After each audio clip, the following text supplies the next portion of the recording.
Hey, what's up going on, everybody, and welcome to your weekend briefing for the week starting June 12th. In today's show, we're going to look at how earnings have slowed to a trickle. We've got some CPI inflation data coming this week. We also have the FOMC meeting, the rate statement, and JPL press conference.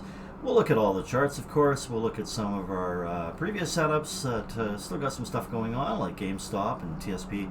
We'll look at a couple of new setups, a couple of lithium names here, and even a short to keep an eye on. So let's move along and get into this. If you like what we do, smash that like button. It really helps us out. If anybody's wondering who I am, my name is Kevin D in the Discord, full-time trader, 25 years of experience, and a mentor at the investor community since 2020.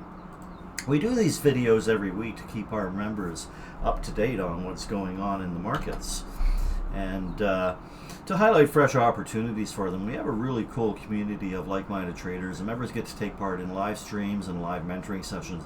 So check it out in the link down below. We'd love to have you come join us in the Discord. Here's a quick little disclaimer. Everything we do here is for educational purposes only. We're not investment advisors and do not provide investment advice. All trading investment decisions are your own and done at your own risk. All right, let's do this. And I want to apologize for that siren if you can hear that. I've got the windows open. It's really warm here today, so I want to get some air flowing through my office. Let me know if you can hear that, and if it gets too bad, I might have to find another way to do this during these hot days. All right, so earnings this week, as you can see, very, very light. On Monday after the close, we have Oracle. Nothing important on Tuesday. Wednesday after the close, Lennar, one of the bigger home builders. That should be interesting. That sector may be coming to life again a little bit. Thursday, before the opening, we have Kroger and Jabal. I know there's somebody in the Discord who has been watching Jabal really closely and trying to decide whether or not he should hang on to his position through earnings or not. Thursday after the close, we have Adobe. And that's it for the week. Let's move on to look at our reports and whatnot that are coming up this week. On Monday, we have the 10-year bond auction. I don't usually mention these, but there's some concern about, now that the debt ceiling issue has been settled, that the Treasury is going to have to start selling, bonds and Treasury notes.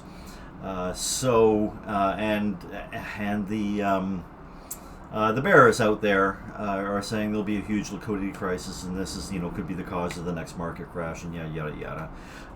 There's always people out there who are going to overreact to anything. I don't think it's going to be anything that serious. However, I do think that this time around the market will be watching this 10-year bond auction on Monday closely, and then there's also a 30-year auction on Tuesday.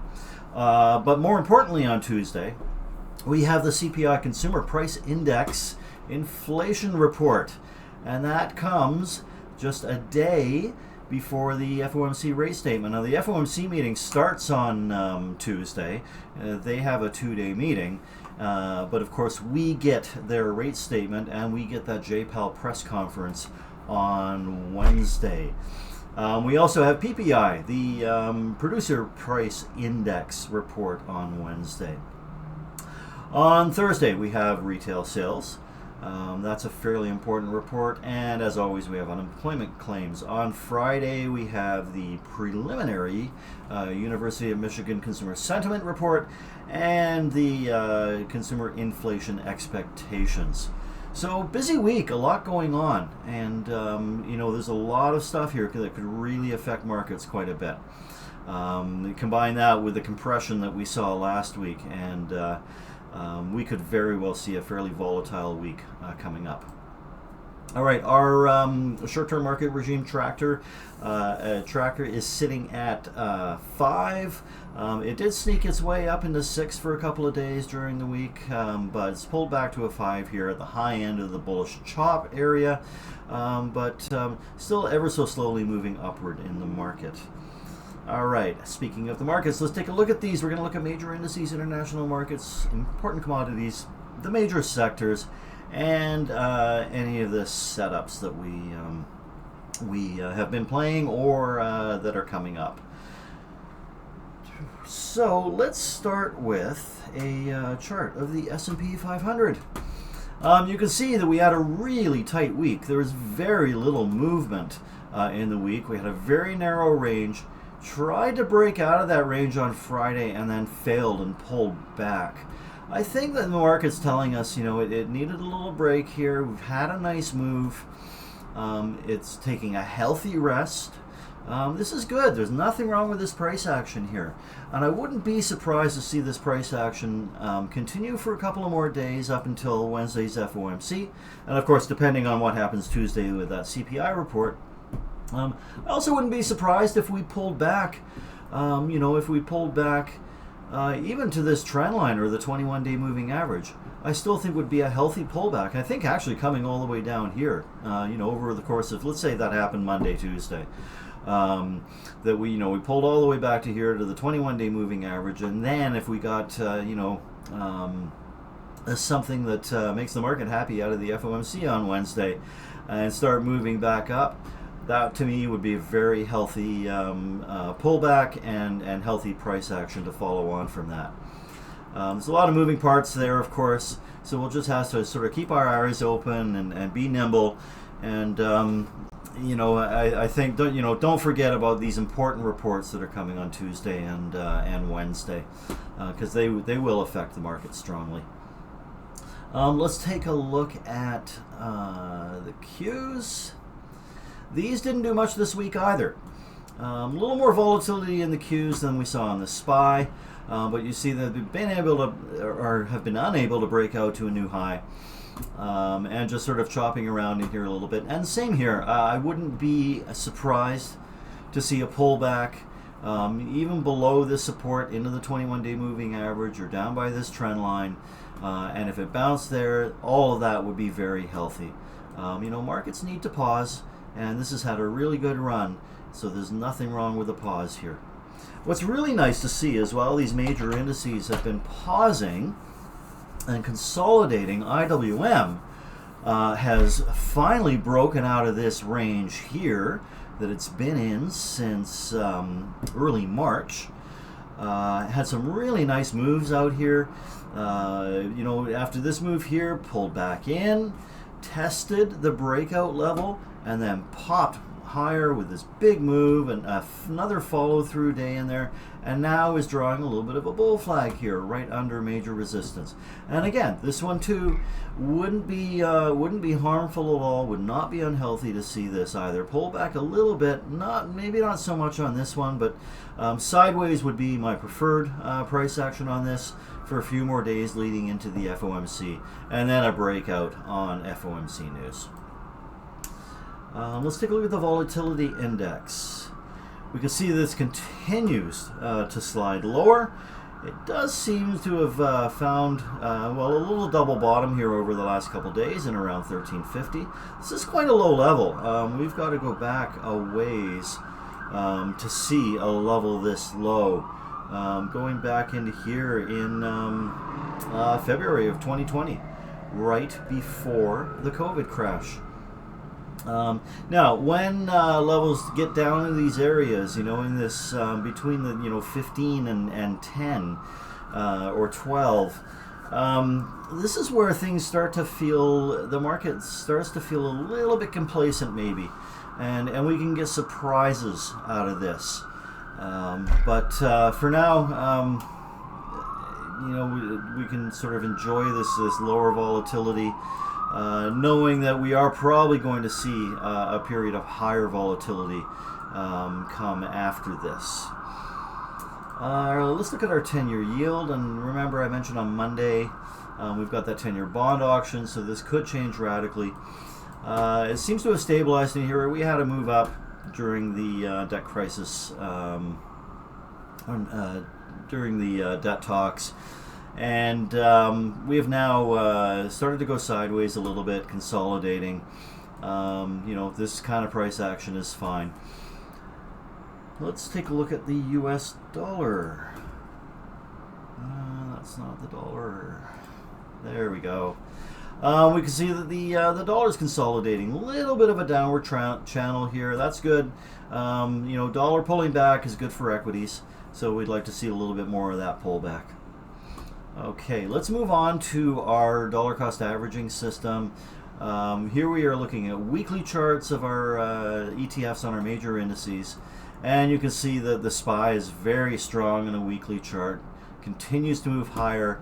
But you know, if we zoom in a little bit here, you can see, look how tight the range was in the last week on this weekly chart, and barely any move up there. Again, just taking a pause, as I mentioned earlier. The Nasdaq, the same thing. I mean, look at, you know, this acceleration to the upside. Not at all surprising to see this move sideways a little bit. Printed this little doji here over the last week. Again, healthy to take a pause. And finally, we'll look at IWM.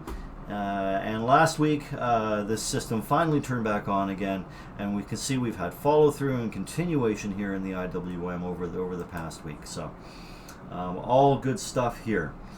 Let's move on to our global indices. This is ACWX. This is all global stocks less the United States. And you can see this is, you know, chopping around, not doing great. It's been unable to break out to new highs. So, you know, again, we'll see what happens here after the FOMC. This will be affected by the FOMC. And I think this will move, you know, this will give us make a decisive move one way or the other after that. Let's take a look at EFA. So this is Europe. Developed Far East and Australia. Earlier in the week, I closed out my position in this. Wasn't really liking the price action in here, and it's, you know, it's just kind of chopping around. I found a better opportunity, in my opinion, in EMXC. This is emerging markets, less China. I like the price action here. I like this upward movement. You know, we had a little breakout of a minor consolidation, a minor support level on Friday, a little gap up. Now, unfortunately, it did pull back a little bit, but I think this is the rotating out of that Europe and into emerging markets. I think is a move that's going to work for me.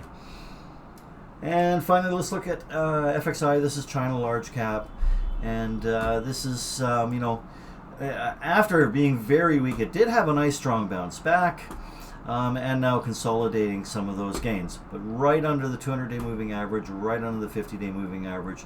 You know, this can go sideways a little more, but it's really got to break to the upside here. If this moves to the downside, well, then that's a lower high in there. You know, as part of a series of lower highs, that would not be good. Good for Chinese stocks at all. Gold, not a lot going on here. You know, ever since the debt ceiling thing was settled, this is just pretty much, you know, chopping sideways. Silver, on the other hand, has had a little bit of a move over the past week. You see this big green candle here on Wednesday. It was a nice move. It's come right into resistance here, though. We've got the 21 or the 50-day moving average right there, and a minor resistance level left over from this long consolidation in here. So it'll be interesting to see where silver goes from here. And finally, copper. Copper is making a move up now. It's been grinding up for the last couple of weeks now. It's coming into a minor resistance area. I see no reason why this wouldn't be able to break through here. This is good to see. When copper is going up, it's generally good for the economy. Okay, let's take a look at crude oil. This has seen some weakness again. I guess this little wedge here. So, I mean, if you look at this wedge, it broke down out of this wedge, it tried to get back up into it. Only spent a day back up in there, and it was you know, after a big gap up, it was a big failure. And it's fallen out of that wedge again and is moving back down. So that's not great for the oil bulls. Let's take a look at natural gas. This one's just been chopping around sideways. As you can see here, consolidating, not much going on here right now. If we look at XLE, the energy sector ETF, bit of a choppy mess, maybe double bottom in here, you know, if you bring these in, you know, triple bottom perhaps. It's good to see that support line continue to hold, but resistance just overhead here is also holding. This one's hands off for me right now. OAH is almost looks identical here, very much the same thing. Kind of a hands-off position for me. Maybe slightly more bullish looking, especially if this were to break out above this 200-day moving average, but it can, if it's going to go, it can go without me. And TAN is another one that's just a choppy mess. This is a solar ETF. At least it is holding in this basing pattern, in this sideways consolidation, and not breaking down any further, but it doesn't look especially strong either, though. All right, let's move on to our major sectors, starting with XLY, consumer discretionary. As I've been mentioning, the last weekend's video, and maybe even the one before that as well, this is one of my favorite sectors right now. And you can see over the last week it's moved really nicely. Broke out of here. We talked about how, I guess actually this was the Friday. Talked about how we probably see continuation. We certainly have. Friday, a little bit of a different story though. After gapping up, got halfway into this really old gap and then pulled back. That's not the best price action, but it's not terribly surprising considering it's Friday before, Friday of a week before the FOMC meeting, and a week we've also got CPI report, right? So a little bit of pullback in any of these sectors on Friday, not surprising. Let's look at XLI Industrial, another one of my favorite sectors. I think we have been seeing some moves here, and I think we will continue to see moves here, and I would not be at all surprised if this just consolidates for a couple of more days, and after the FOMC we get a breakout above these highs here. That's one of the places I want to look for opportunities. All right, XLF financials continue to look healthier, to continue to recover from that financial crisis. Nice little tight consolidation here over the last few days, setting up a little bit of a bull flag. If we look at KRE, the regional banks, and again we see continued recovery here. Nice move out of here from this this major resistance, or what has been a major support resistance area, and now starting to form a bit of a bull flag. So we expect to see this to break to the upside. And again, I think we might just have to have a couple more days of consolidation in this flag and break out on Wednesday for the FOMC. Let's move on to healthcare. This one has not been great. It's still chopping around a lot. It fell out of the channel, got back in, but wasn't able to get back up to the top of the channel. It's being held back by the 100 and the 200-day moving averages. Doesn't interest me too much right now. XBI Biotech. Again, they've fallen out of the channel. Has been having trouble getting back into the channel, but it is kind of still trying to move up. So I think the jury's out on this one. A little bit of a sideways consolidation over the last few days. I think this one really could go either way. XLRE REITs. Wouldn't be surprised if over the next couple of days we see these defensive sectors like REITs and staples and utilities outperform the other sectors. If REITs did that, that would mean, I think, that, could outperform by, just going down slower than other sectors if they're all pulling back. But I wouldn't be surprised to see some money rotate into this. Would it be enough to get up through this resistance? Hard to say. This resistance is becoming a little bit stiffer as time goes on here. You can see we've come up into that area a few times now, and we've got some important moving averages right overhead there. Staples.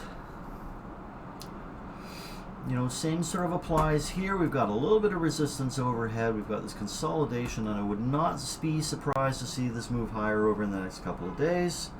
And utilities. This has been moving higher, which is interesting. As the tech sector was consolidating, some money was rotating into utilities, the most defensive of all sectors. Okay, let's move on to technology. And we can see that this continues to build this nice base here, consolidating. I think that we will eventually see this move higher. This will probably need to consolidate for a couple of more days. Move on to communication sector. May I have the communication sector, please? Thank you. And this is also consolidating here, a little messy, not too bad. This one, you know, I wouldn't be surprised to see a pullback into this 21-day moving average before it moves higher again. It's really kind of got stretched away from the moving averages a little bit, and certainly got stretched away from this uptrend line. So any pullback in here should be regarded as healthy. What do we got next? SMH, semiconductors. Again, consolidating sideways, looks healthy, although stretched away from its moving averages and from this trend line. So, more consolidation is probably in the cards for this. Maybe even a pullback, close off one or two of these, or one of these gaps. You know, probably find support at the 21-day moving average, at least the first time it pulled back. NVDA. This is still consolidating higher, at very near these all-time highs. Going sideways, looks healthy. There is a big gap below, of course, and you know, if it starts getting into this gap, you know, the 21-day moving average may not be enough to support it. But I think there's a lot of people who really want to get into this for the long term. And they will see any pullbacks, I think, as buying opportunities. Meta. This one continues to grind higher. This is just a machine. Now it's taken a little bit of a rest over the last week or so, but you can see it found support at this trend line. Apple, of course, they had their big developer conference this week with the Vision Pro, pulled back on that the announcement of their Vision Pro headset, but has been trying a little bit choppy and recovering since then. Seems likely it'll continue higher after maybe a little bit more consolidation and get through this all-time high. And actually, let's grab this. We have a new all-time high now. Oops. Come on. There we go. Get that on there. Okay, Amazon. Amazon tried to break out the top of this channel. Couldn't really do it. Found some resistance up there. Pulled back, but it's still hanging out near the top of this channel. I'm actually going to throw another line on this just to make this a little easier to see what's going on here. You know, if it stays up in this area over the next couple of days and breaks out with FOMC, you know, like I think may happen, that would be quite healthy. Let's take a look at Netflix. Netflix is a stock that loves to gap. You know, strong uptrend, accelerated uptrend lately. Let me draw in the acceleration on this uptrend, actually. From there, here, pretty much like that. And you can see on Friday we had a big gap up, but it did pull back and closed about half of that gap, but at least closed off the lows. You kind of don't want to see this weakness after a big gap up. You don't want to see a weak candle in there, so that doesn't bode well for Monday. Wouldn't be surprised to see this pull back into the this moving or the uptrend line here. And remember, we are stretched away from these moving averages. Look how far we've moved from the 20 and especially the 50-day moving average. So a little pullback or sideways consolidation here to let these moving averages catch up a bit. Wouldn't be surprising. It would not be unhealthy. It would actually be a very healthy move for this to slow down a little bit. Let's look at Google. And you can see this tried to break out and failed quite badly, but was finding some support just above that 21-day moving average. Microsoft. And you can see that this had a little bit of a pullback, but right into that 21-day moving average, right into this nice little uptrend line, and trying to move higher, trying to reach higher. But on Friday, found some sellers up there. Is it reaching higher? But again, it's Friday, and before some important events, so not surprising to see a little bit of a pullback. Tesla had a big gap up on Friday, and pulled back a little bit. But same story here with Netflix, right? It's getting stretched away from its moving average, from that 21 and that 50-day moving average. This uptrend is accelerated. This is overextended, like so many stocks are. A little overextended right now. Wouldn't be surprising to see this pull back a little bit, and it'd be totally healthy price action to have a little bit of a pullback, refresh this, and bring some new money into it. All right, that's all the individual names that we normally look at. Let's take a look at some of the setups we've been keeping an eye on. Now, GameStop, as mentioned last week, had earnings coming. I never recommend that anybody hold these things, especially just swing trades through earnings, and this is why. This would have given you on this breakout, which is the original setup that we're looking at. This gave you a little bit of profit. It gave you lots of opportunities to get out too, because it really wasn't behaving that well. It wasn't moving all that well. It did have this nice gap up on this day here. I closed out, and so this was earnings day on Wednesday. It had earnings on Wednesday after the close. I had some calls in here, and I closed out my calls early on the Wednesday. I closed out the rest of the calls. And I'm glad that I did, obviously. But yeah, there was not much question of whether I was going to hold those things through earnings or not, because it's just is too much of a coin flip for me. It's just gambling. So I had a decent profit in these calls, and I took it. This pulled back quite a bit, obviously, but it also bounced really strongly from there. It did have some trouble as it came into these moving averages just below this major support resistance level. So it'll be interesting to see how this goes the rest of the week. But I think this could give us another setup again. So I'm going to be continuing to watch this. There's no setup here right now, but it would not be at all surprised if we see another consolidation like we saw back over here. And I think that would be playable. I'd be interested in playing that. COCO, the vitamin water company. This one has been a tough hold, especially with that big red candle on Wednesday, and these selling wicks on these candles. I wasn't liking the selling wicks on these, and when this started to pull back on Wednesday, I got out, thankfully. Or at least that made me feel better on Wednesday, and then of course the next day it bounces back strongly and it continues to move higher.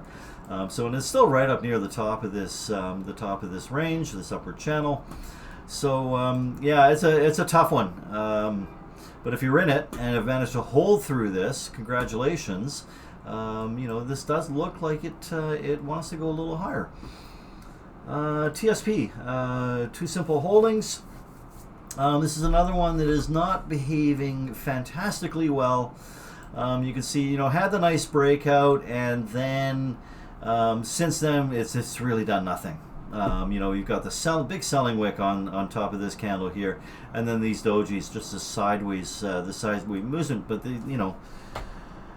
the upside is it's still consolidating above the breakout level, but just barely. So I have a very, very tight leash on this now. I won't let this. Now I got in early on this one. I took an early entry down in here. But if this comes back through this breakout level here, I'll get out with a very small profit.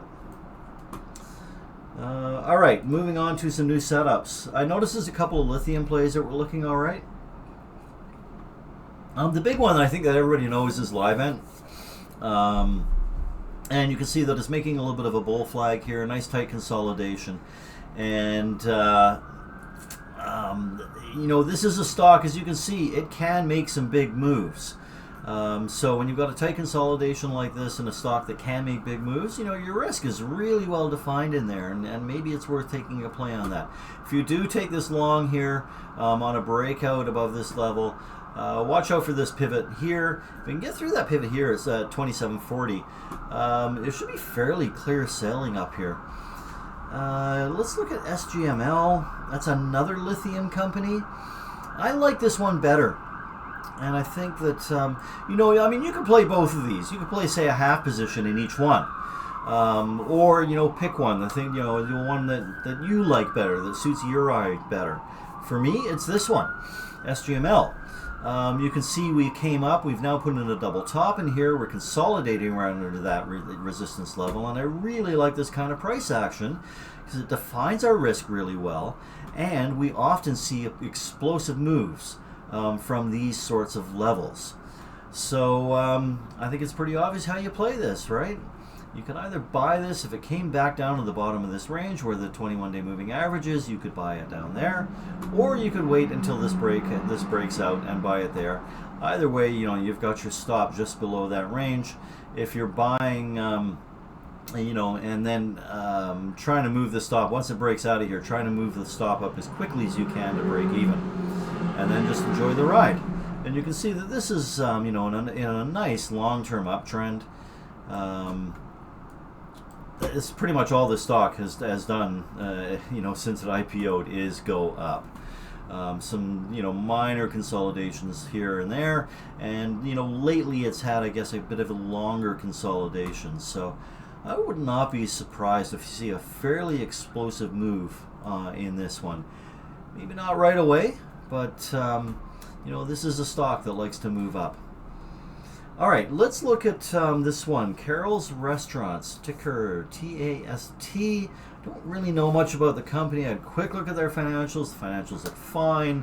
Revenue is rising. Earnings are rising, so that's good to see. And you can see we've got a pretty decent resistance level that goes back into 2021. This is, you know, put in a really nice recovery here. Nice, great, big rounding bottom. You could even say cup and handle, or is not really forming a handle yet. And the cups don't always form handles. So we'll see, you know, but it's getting, you know, it's coming up in an important resistance level, this $6 level, and looks ready to break out. Looks like it wants to go. It has, though, been underperforming the S&P 500. Oops, sorry, that's not what I meant to say. I misspoke there. Yeah, it's been performance versus the S&P 500 has been going sideways lately after a nice period of strong outperformance. That's, you know, pretty normal to see when you have a consolidation going on. But again, look at this here, and one of the reasons I really like this right now, these two tiny little candles. There's that risk definition, right? Tight risk definition. If this were to break out on Monday, you know, it's a nice easy stop just below that level. So your breakout is just above 6, and, you know, your stop is going to be in around 565 or so. And again, not investment advice. I'm just telling you what I would do. But yeah, I like it because it's tight. And it can move. Look at this. This, you know, we can see that this has moved from 224 back at the end of March, you know, up into $6 here. Let's keep that in mind, though. It's already had a really good run, but you know, I think it can go farther. This has shown it can have a nice run. So I think it's, for me, this is absolutely worth taking a shot on. And finally, SMR, Smart Sheet. This is a short play. Let's say the market does pull back on Monday or Tuesday. This stock looks like one that will be very weak into that.